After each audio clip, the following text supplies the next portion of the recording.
Welcome to the Aging Confidently podcast. I am so glad you're here. I'm Karen Weaver, your host, and today's guest is Ashley Bickerstaff. She owns Style Envy, which is a concierge personal wardrobe styling service. Say that 3 times fast. Exactly. Yeah. Thank you so much for being my inaugural guest for the Aging Confidently podcast. I really appreciate it. Well, thank you for asking. I'm so glad to be here. Yeah, great. So before we get started talking about styling, let's talk a little bit about you. For me, learning about other people's stories definitely inspires my own. So just tell us a little bit about kind of how you got to where you are today. So basically, I'm from Greenville, and I am the mother of 2 children. I'm married to Lindsay, and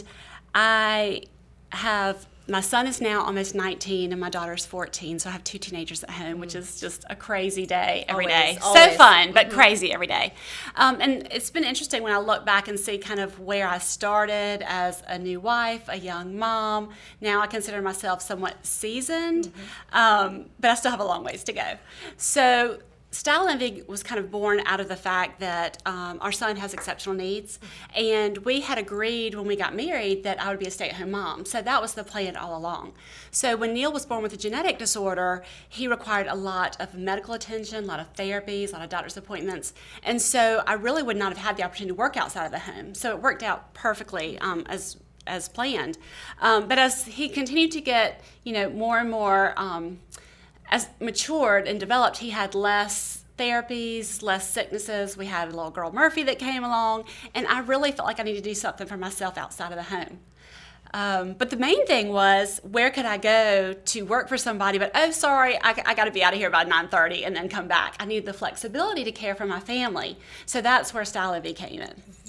It's amazing what women can do. I mean, you can start any business. You find something you love, and you can start a business and be your own boss, and then you get to have your own schedule. It's a great transition for sure. It is. Yep. So I know when we talked last week to kind of prep for this interview, you had said you were on your way to meet with a 60-year-old client that had, I guess, called you, or so how do people find you, and then how does that process work? So my business, I will be in business 12 years in February, and I'm referral based only. I do not have a website.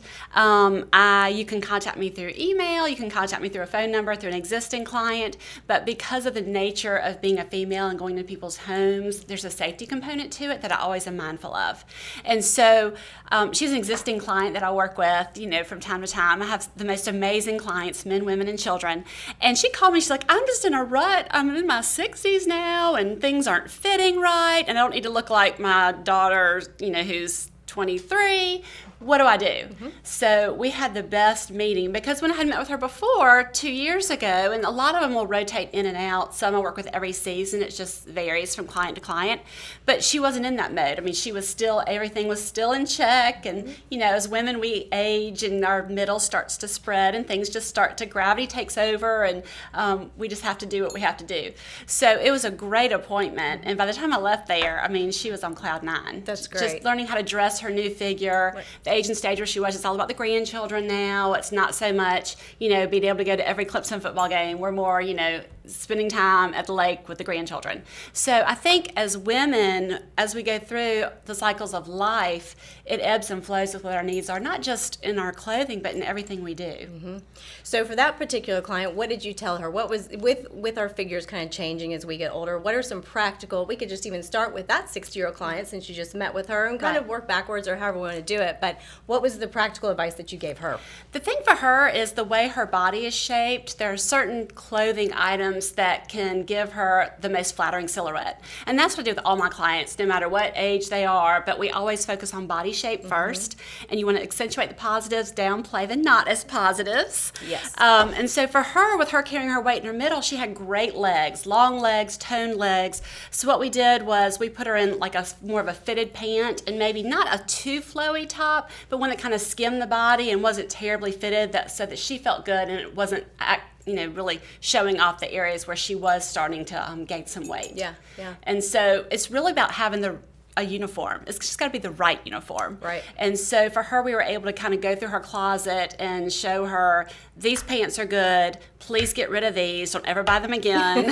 I'm very forthright. I don't hold back. Yeah. And so we were able to kind of guide through what she had, put looks together, and then I made a little laundry list of things that she needed to get, where those voids and gaps were. And she was so happy when I left, and I was happy. And it's just the best feeling to help people be the best version of themselves.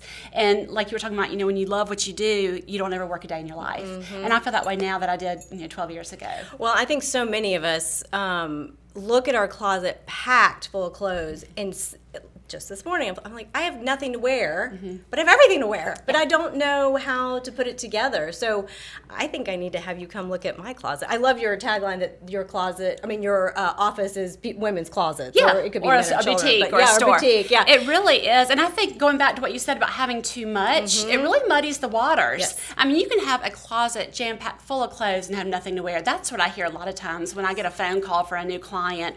It's out of frustration. And so we go through and we try on, and we keep the best of the best, and the rest we get rid of. I don't care if you paid $400 for that blouse. If it looks horrible on you, you're not keeping it. Right. Right. Go consign it. Right. Yeah. Go consign. Let somebody else enjoy it who it looks great on. Right. And so when people are paying me, they're not paying me to just sugarcoat everything. They want the truth, and I have no problem giving the truth. That's what we want, because you ask your girlfriends, like, it looks good, or your husband, oh, it looks fine. I mean, do they really know anyway? No. But maybe some of them. But you need that honest opinion. Well, what else I tell women is, you go on these little trips, girls' trips to Atlanta, Charlotte to go shopping. Please don't shop together. You all show up at the same place. You pick a time.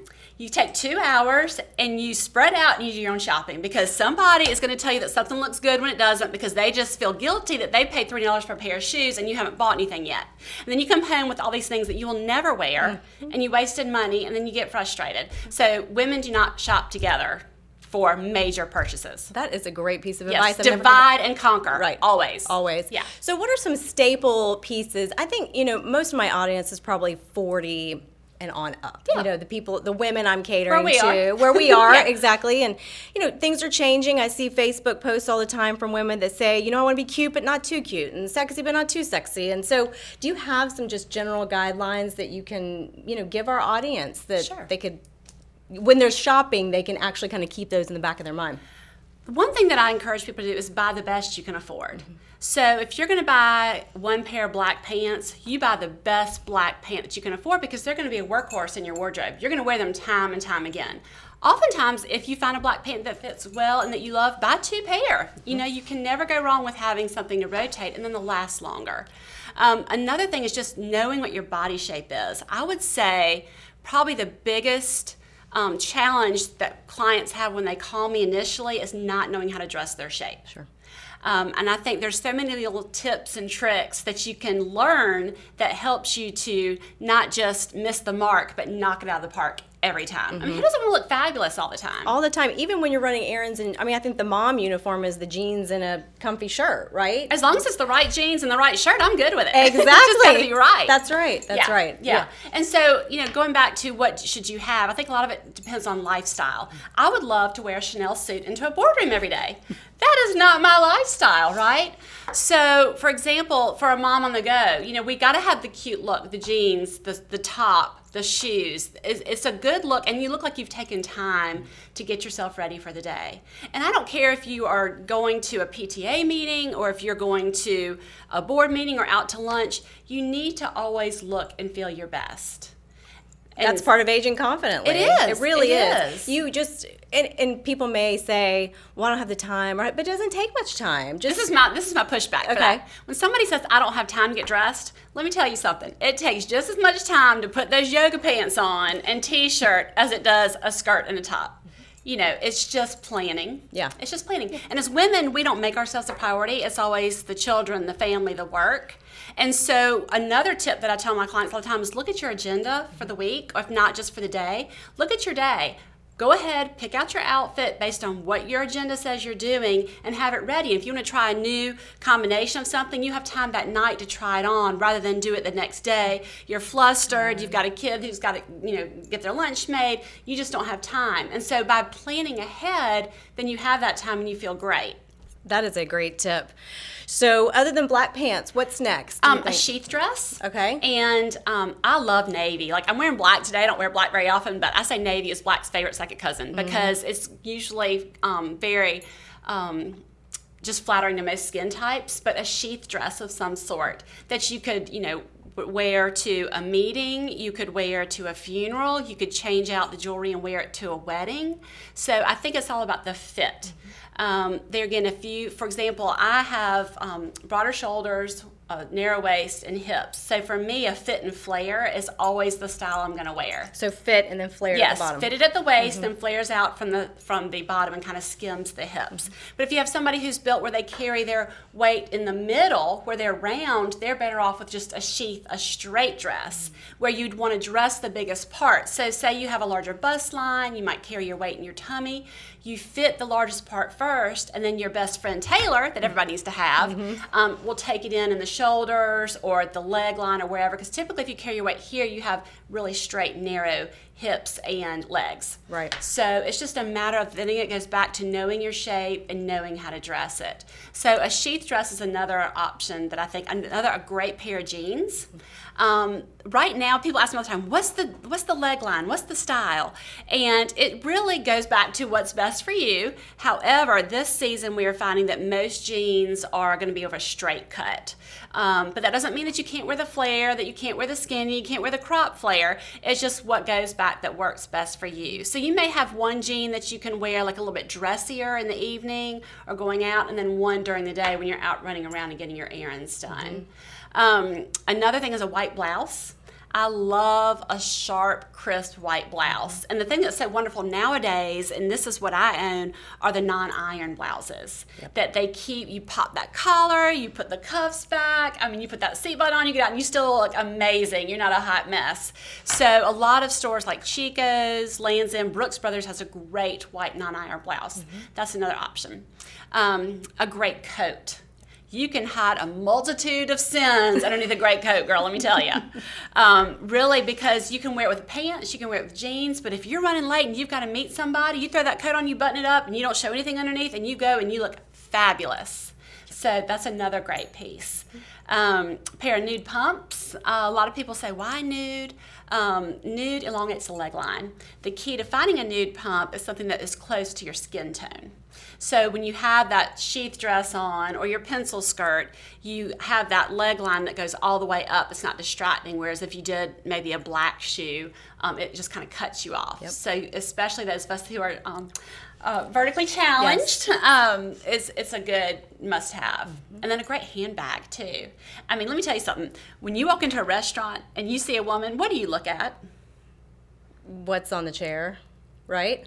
When you see her walk in the door, what is the first thing you notice about her? Yeah, probably what's underneath her arm. Shoes and a handbag. Shoes and a handbag. Yeah. Absolutely. Women dress for each other. Yes. Listen, because I was saying this to somebody else the other day. I said, women don't get Botox for their husbands. They get it for other women. And so it was so funny you said that, because I even told my husband too. I was like, women dress for other women. We don't dress for men. So the greatest compliment comes from women. That's right. I'm here to tell you. So put your money in your shoes and your handbag. And I'm guilty. I will say, as I'm flipping through stuff, I'm like, what would so-and-so think if I bought that? Like, my best friend or whatever. Yeah. So, like your shoes today, fabulous pink pumps. One of the first things I noticed. So you're right. Yeah, shoes and handbag. Yeah, you do. You do. And my dad was, fastidious about keeping his shoes shined and his hands manicured. And I look at that for men too. I'm always looking at shoes and hands. I'm like, do you take the time to shine the shoes? Do you, take the time to make sure your nails are manicured? Or if you're, working on your boat on the weekend, please make sure you get all that grease out by Monday. Nobody wants to see that. It's the details that count. Yeah, it's the little things. So, and that's the thing about, dressing is the little things. Like anything that doesn't make you feel like a rock star, you don't need to own it. Pitch it. Get rid of it.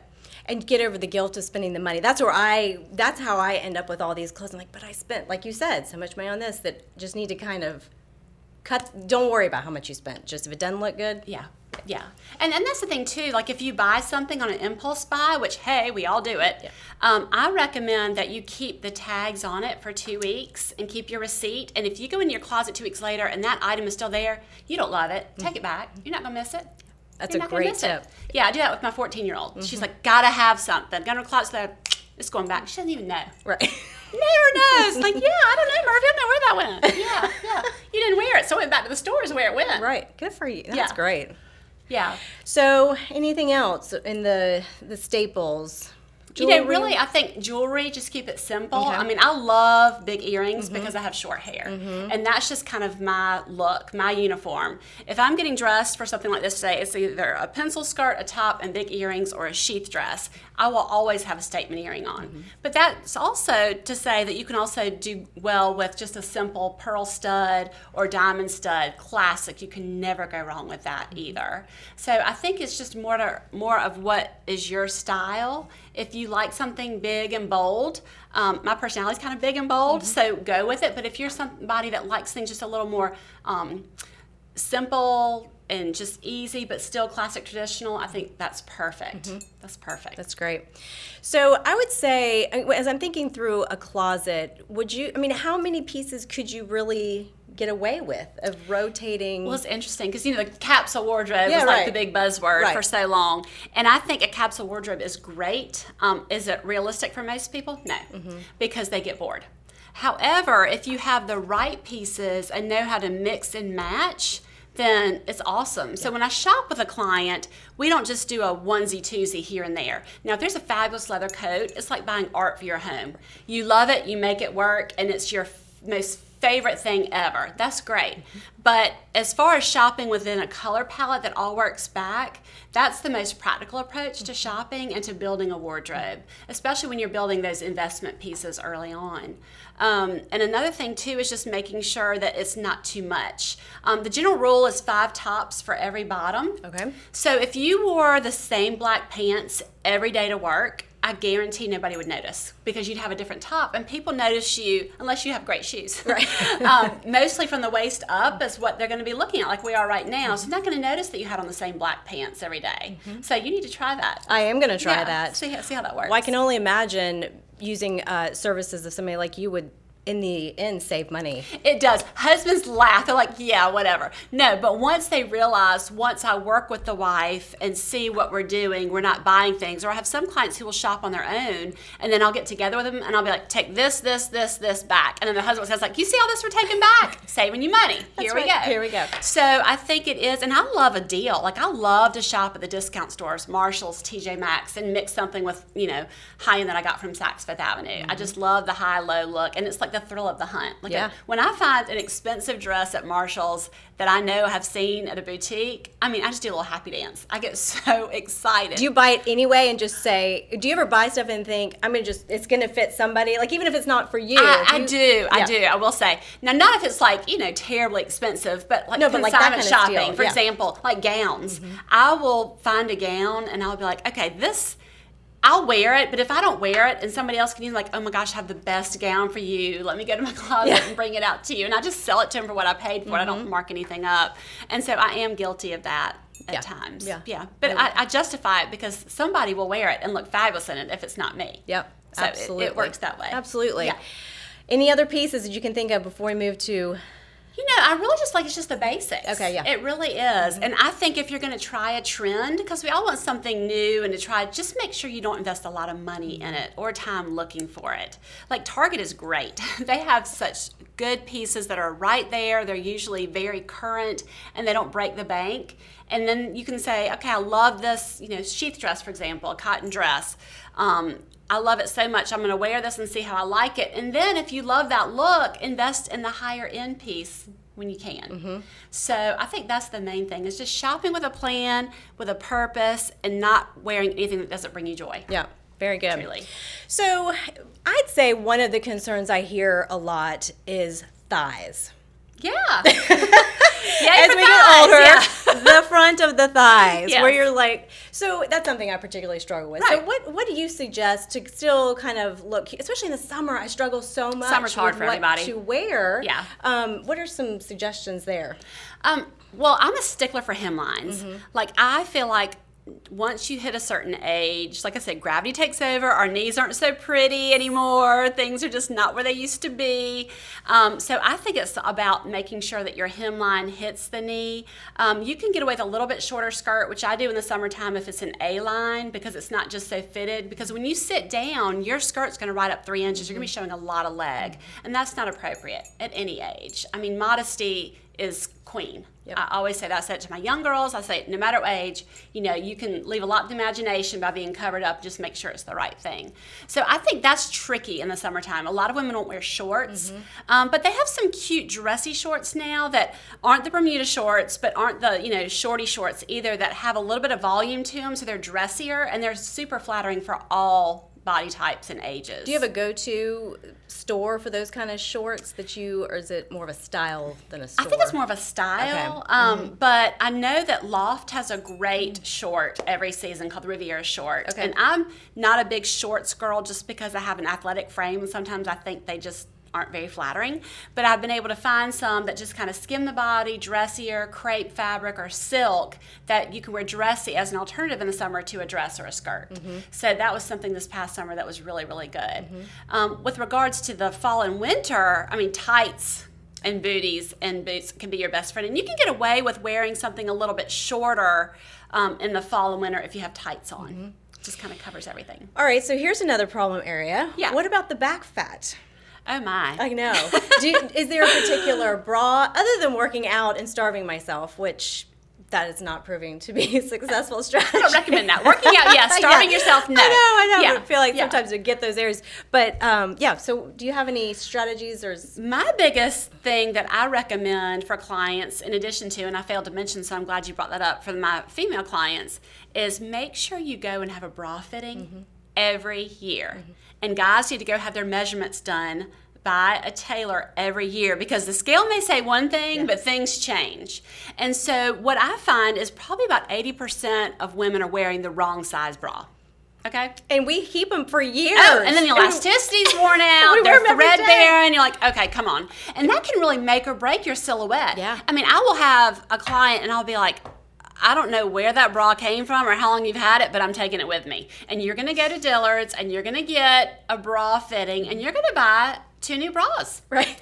And that's something you build up over time. They're expensive, like $75 for a bra. And I don't like spending money on undergarments because you don't see it. Right. I like the pretty stuff, not the other stuff. But it makes a difference in how your clothes look to make you look pretty. So you got to make sure everything's in check and in place where it's supposed to be. And the bra is like the major piece that you have to have. So I think it goes back to, like you said, the back fat, making sure that that band fits correctly around the rib cage and that you have the right style. There's so many different styles out there and brands, and I mean, I'm very small chested and I mean, I love a pretty bra, but I don't like to spend the money on it, but it's got to fit and look good in my clothes so that you don't see those lines in the back. But I do think with exercise and doing the right types of exercise, which I'm a big proponent of, can help minimize that. For sure. Yeah. So talk to me about, what's this called? Like what's it called? How far it goes up your waist? Hip to waist ratio. Hip to waist. So, I think for a while there, the trend was low, and then you've got the muffin top that you're like constantly. Oh my goodness, yes. Is there a particular style name that we should be looking for as we're getting older and getting a little bit more around? High rise. High rise is the key. Well, wait. So what's the difference between high rise and mom jeans, though? So the mom jean is actually in right I know. now. We would call the mom jean. But this is the thing. When you wear the lower rise, which I hope they never come back because they are so hard to wear, especially somebody like me with a long torso, they hit even lower. But if you wear something that hits you right at that part, I mean, it's going to give you a muffin top. Even Heidi Klum would have a muffin top. Right. And so the higher the waistband keeps the muffin in the pan, is what I like to say. I love that. There's no muffin top if you have the right pant. Right. So that's the key. And if you're short-waisted, then you can wear one that's a little bit lower. There again, it goes back to knowing your body shape and knowing what proportions work. But the higher rise jean is where it is right now, and pant as well, and skirts. It just keeps everything kind of neatly tucked into place. Yeah, I do see it often, and so many times, when I look around, I'm not judging, but you observe because you're like, are my pants looking like that? Do you know what I mean? And so, like, did she look in the mirror before she left the house? And I think when you're you don't see the back so much. People don't do a complete 360 in front of the mirror. They do a 180. Yeah. And so the rest of the world sees that other 180 that you don't see, and it's not pretty. I mean, there are times that I'm just like, ooh, right. I really want to go tap her on the shoulder and say, that is so nice, but if you could do X, Y, Z and see the rear view, this would really help. Exactly. But I can't do that. Right. No. I can't give my business card and say, hey, call me. Right. You look a mess, call me. It doesn't work that way. I don't think that'd start off on the right foot.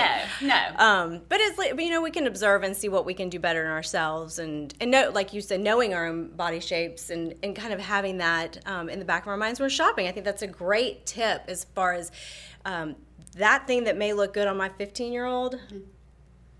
Well, very well. It's not going to look good on me, but or even just friends. Right. I say that with skincare. Just because that serum is working for your best friend does not mean it's going to work for you. You have totally different skin types. Yep. So same thing with clothing. It's not a one size fits all, and so I think that's great. So let's talk a little bit about hair and makeup, because I know seeing clients, being a licensed esthetician and seeing clients, and I never, and we've talked about this, I've never given advice unless somebody asked me, but I've given my mom advice, I'll say that, as she's getting older, that absolutely it makes a difference between the makeup and the hair. And so what do you tell your clients when they ask you? Well, it's interesting that you ask that, because a lot of times when I am working with somebody, it goes beyond the clothes. Right. It goes into the diet and exercise. It's the full package. It goes into the hair and makeup. And so I think it's really important to seek expertise. If there's something that I don't know, I'm quick to say, I don't know the answer, but I will find somebody who does. And I'm the queen of outsourcing. If it's not in my realm of expertise, I will contact the person that is, and I will utilize their services. So when it comes to hair and makeup, oftentimes your skin elasticity changes. You know so much more about that than I do with being an esthetician. But you have to just be able to roll with the changes and accept it for what it is. Same with accentuate, hair. right? Accentuate the positive. Yes, right. Exactly. So, for example, like hair. We touched on this earlier before we started, but I'm just a short hair girl. I just am. I love some long hair. I love some braids and a pretty cute ponytail that swings when you run. But at the end of the day, it's just not me. I tried to grow my hair out 2 years ago. I gave it the old college try for 14 months, okay? And so we're driving to school one day, and my daughter, kids are so honest, looks at me, she says, Mama. And I said, yes, Murphy. She said, you're just a short hair girl. Your hair looks raggedy. You really need to cut it again. And she said, I love long hair, but just not for you, Mama. And I was like, okay. So out of the mouths of babes. And from then on, I cut it off, and I can do a longer version of short, or I can do whatever to keep it, current and different. But I'm a short hair girl. Yeah. So that goes back to, it's okay to have the same style, but you got to be willing to change it up, whether it's the style, the color, our hair texture changes as we age, color changes, and you've got to be willing to move with that. And I think the way that you age yourself the most with your hair and makeup is being stagnant. Yep. Not seeking those expertise to say, hey, I'm 47 now. My skin texture is not so good, or this I've got a little bit of this going on. What can we do to kind of make it a little bit better? And I think that's where it's worth the time and money to invest in yourself. It really is, hair and makeup. I love how you talk about kind of the holistic view, because that's really what this podcast is all about. You can't take the clothes and separate it from the hair and the skin, but then you also can't take the skin and separate it from exercise and nutrition. I mean, we are all one thing, interconnected in all those ways. So I do love that I guess you do talk to your clients, you said, about diet, exercise, and... Well, I get the question a lot. Okay. How can I look better in my clothes? How can I have more energy? How can I do this? And I'm a pretty high energy person.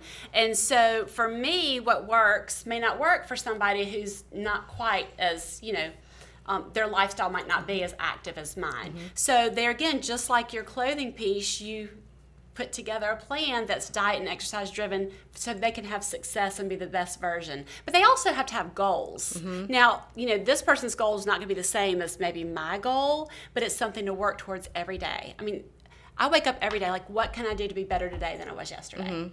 And I encourage my clients to do the same. What can you do that makes your day just...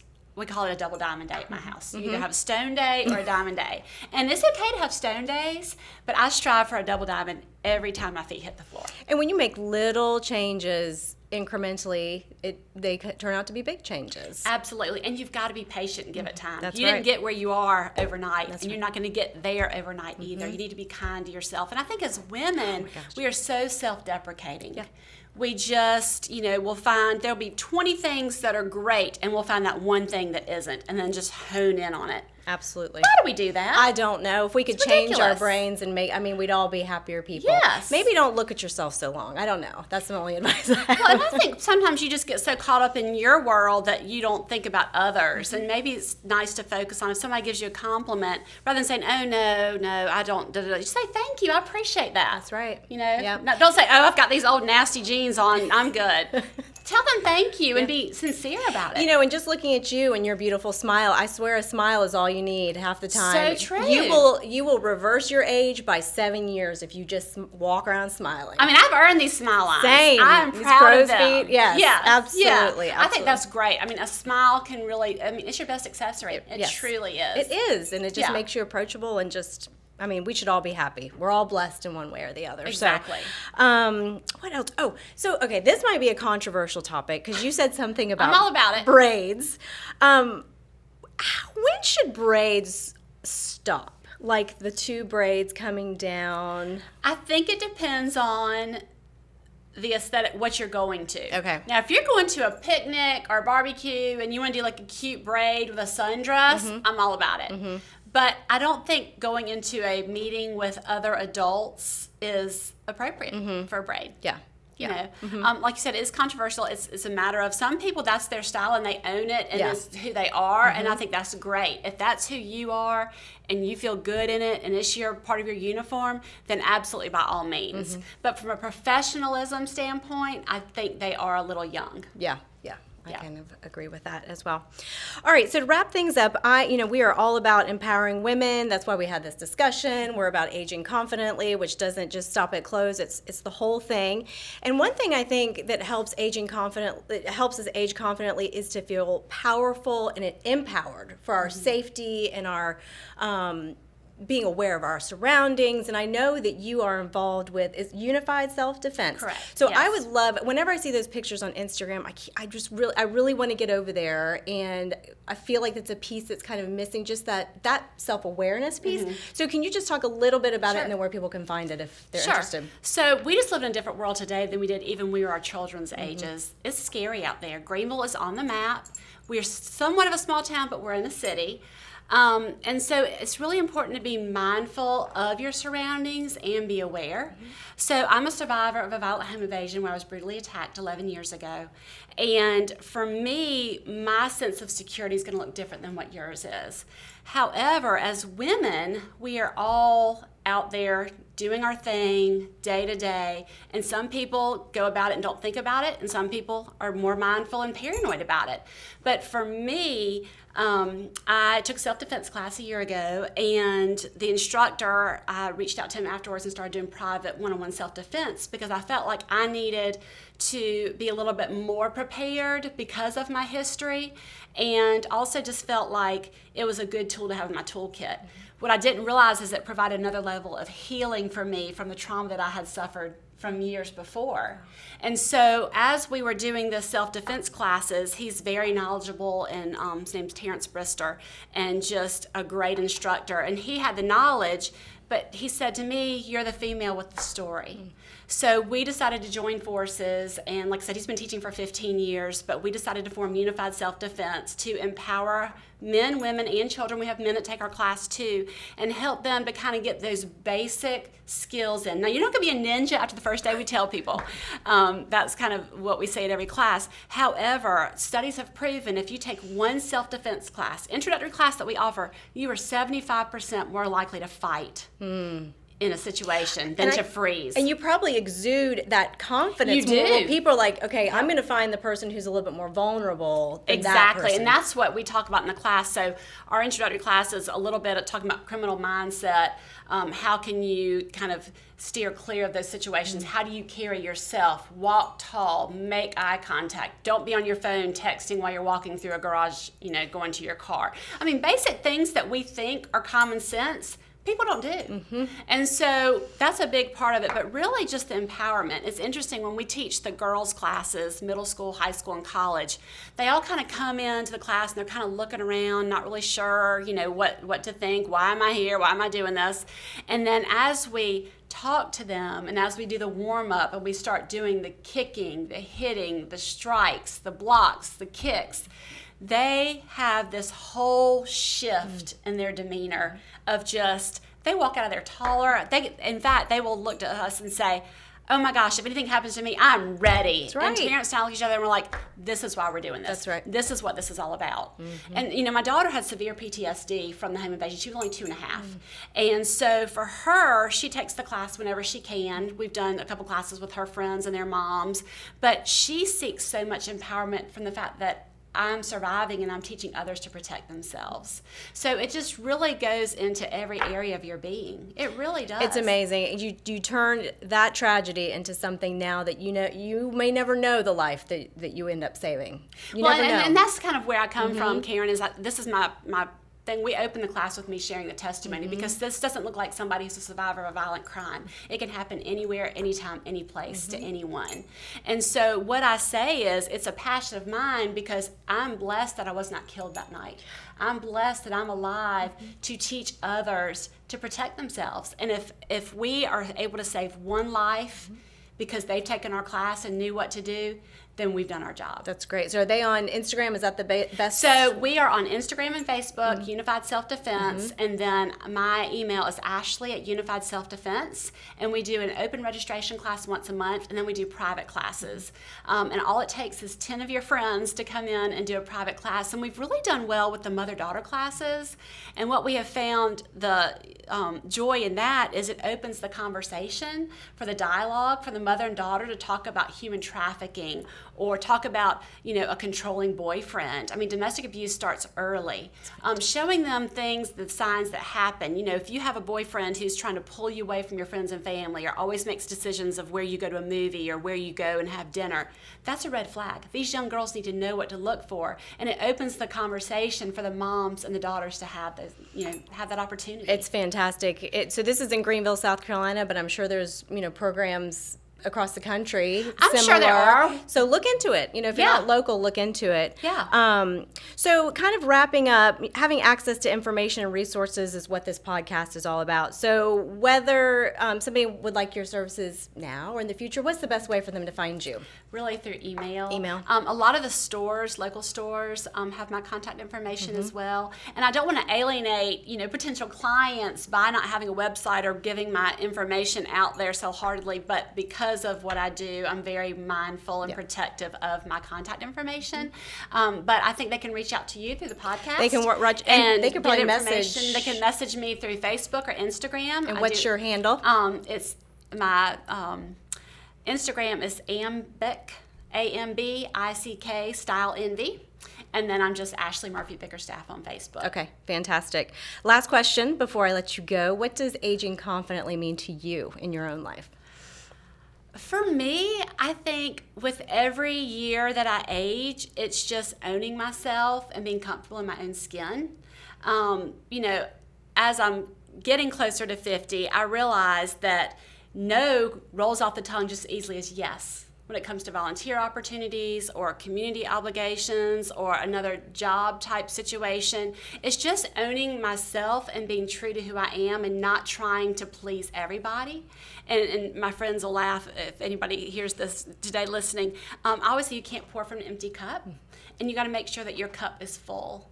And so I'm really, as I'm getting older and older, realize that the little things that used to matter don't. And the things that are important for a reason. And my circle is just getting smaller and smaller and tighter, and I don't apologize for it at all. Good for you. Well, you are making it look stylish and fabulous and wonderful. Oh, you're sweet. And really appreciate you taking the time to give us so many great tips and tricks and things to think about when we're shopping. So I really appreciate it. Well, thank you for the opportunity to be your first guest. Thank you. I'm so honored to be here. Thank you. So thank you so much for listening. I hope you've learned something today that is helpful to you. If so, please share this podcast with your friends so we can grow our Aging Confidently tribe. Please subscribe, rate, and review this podcast wherever you listen to podcasts.